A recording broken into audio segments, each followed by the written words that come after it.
Good afternoon. Earlier today, having concluded an extensive federal grand jury investigation, we filed in federal court here in Providence a two-count information charging Central Falls Mayor Charles Moreau and businessman Michael Bouthelette with felony violations of 18 United States Code 666, arising from the payment by Mr. Bouthelette and the receipt by Mayor Moreau of illegal gratuities in connection with boarding up work done by Mr. Bouthelette on behalf of the City of Central Falls. The allegations contained in the information paint a clear picture that Mayor Moreau abused his public office for his own economic benefit and for the benefit of his friend and political supporter, Michael Bouthelette. As alleged in the information, in late 2007, as a result of the ongoing national mortgage foreclosure crisis, the City of Central Falls began to see a dramatic rise in the number of vacant, or in some instances, near vacant homes. Mayor Moreau, in response, directed that all vacant houses in the city be boarded up, purportedly for the reasons of public safety. This board-up work had the potential to be extremely lucrative. To circumvent state law requiring that such work be put out to competitive bid, Mayor Moreau declared that each and every vacant house presented a public safety emergency and directed that each and every vacant house be boarded up on an emergency basis by his friend and political supporter, Mr. Bouthelette. Mayor Moreau used his position as mayor to maximize the amount of profit from Mr. Bouthelette by, among other things, maximizing the number of houses available for board up. For example, the mayor himself traveled the city and identified houses for board up and directed city officials to do the same. To the same end, the mayor reduced from 7 days to 24 hours the time given a property owner to board up a vacant house after receiving notice from the city. Once the 24 hours had passed, and sometimes even before it had passed, the city gave the work to Mr. Bouthelette. On some occasions, Mayor Moreau directed that certain houses be reboarded by Mr. Bouthelette, notwithstanding that the house had already been boarded up by its owners. As a result of this arrangement, from September of 2007 through 2009, Mr. Bouthelette boarded up at least 167 homes. Mr. Bouthelette submitted invoices for board-up work to the City of Central Falls, which in turn placed a lien on the houses. When the houses were sold to foreclosures and the liens discharged, the city paid Mr. Bouthelette. Mayor Moreau took an active role in making sure that Mr. Bouthelette was paid quickly once the liens were discharged. And in fact, he chastised city employees if Mr. Bouthelette was not immediately paid. This system allowed Mr. Bouthelette to make unreasonable profits amounting to hundreds of thousands of dollars.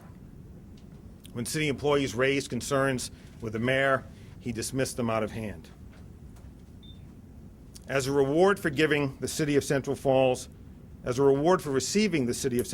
board-up work, Mr. Bouthelette unlawfully gave, and Mayor Moreau unlawfully accepted, a series of gratuities consisting of at least a portion of the purchase price of a furnace installed at the mayor's Central Falls home and renovation and flood remediation work at the mayor's Lincoln home, for which Mayor Moreau has never paid.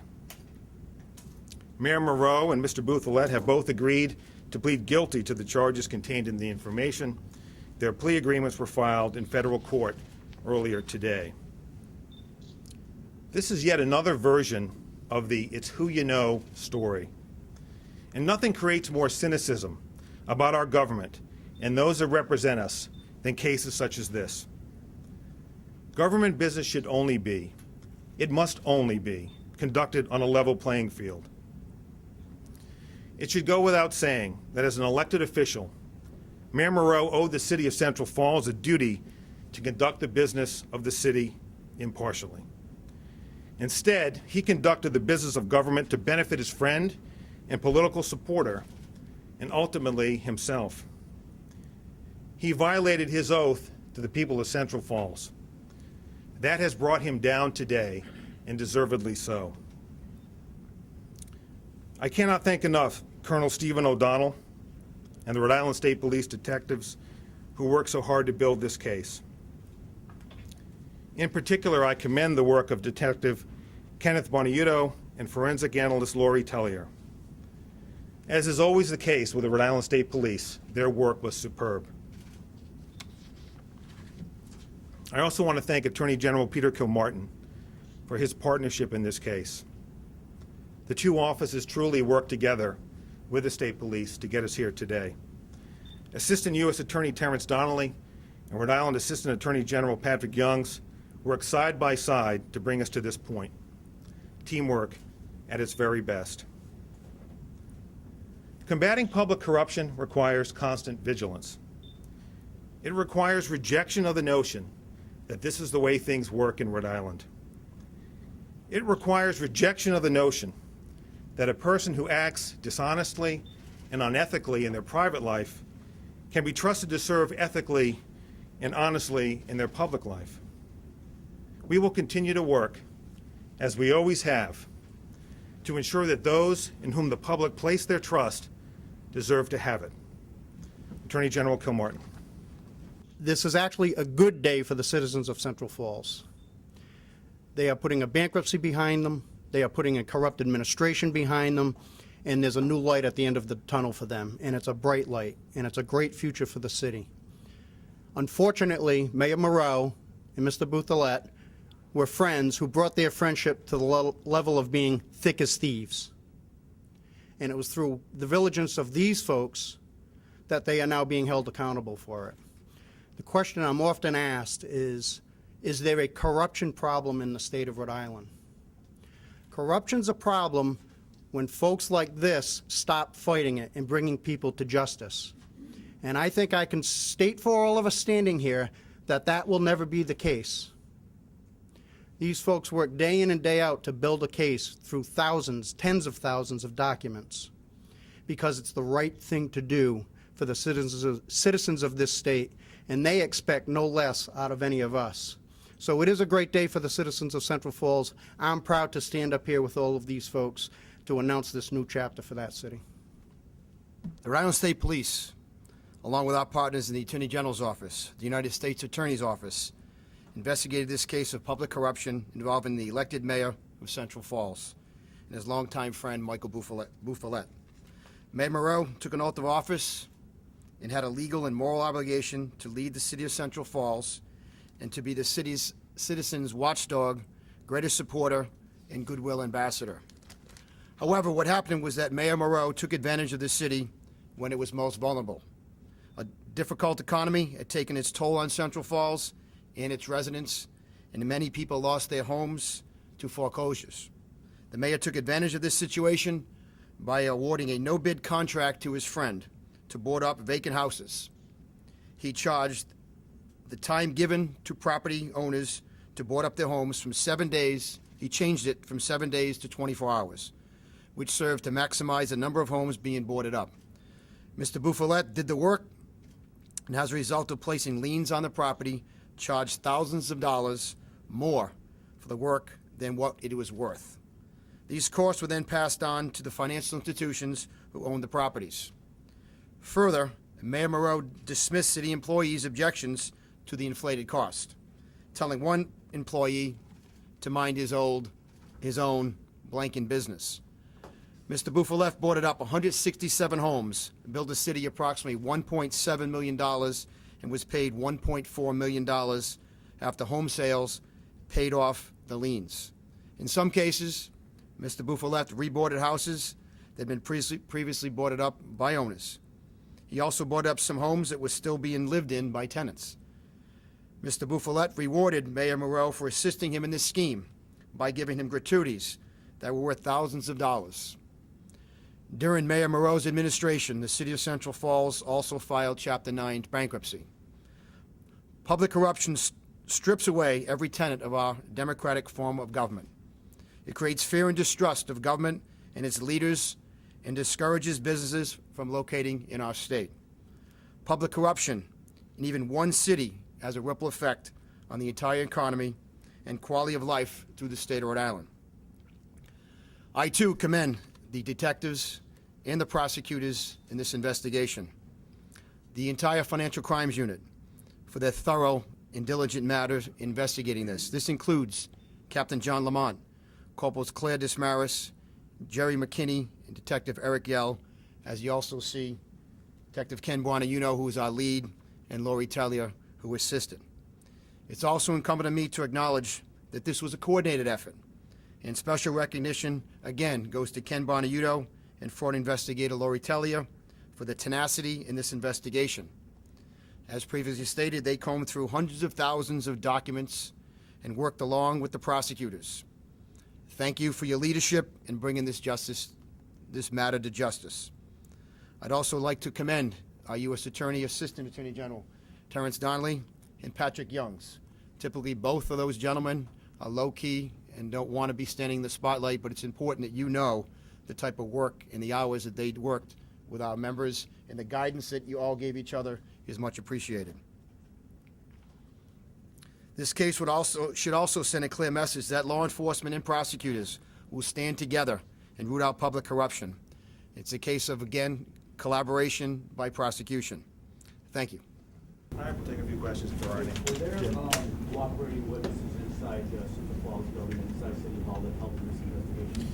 Well, I don't want to get into specifics, but I will say that the reason that this investigation took as long as it did was we really had to turn this thing upside down and look under every rock, look in every corner. And the state police and the prosecutors did a terrific job of that. I've said before that when investigations are covert, they can move relatively quickly. When they're not covert, as this one was, it really is painstaking work to get to the truth.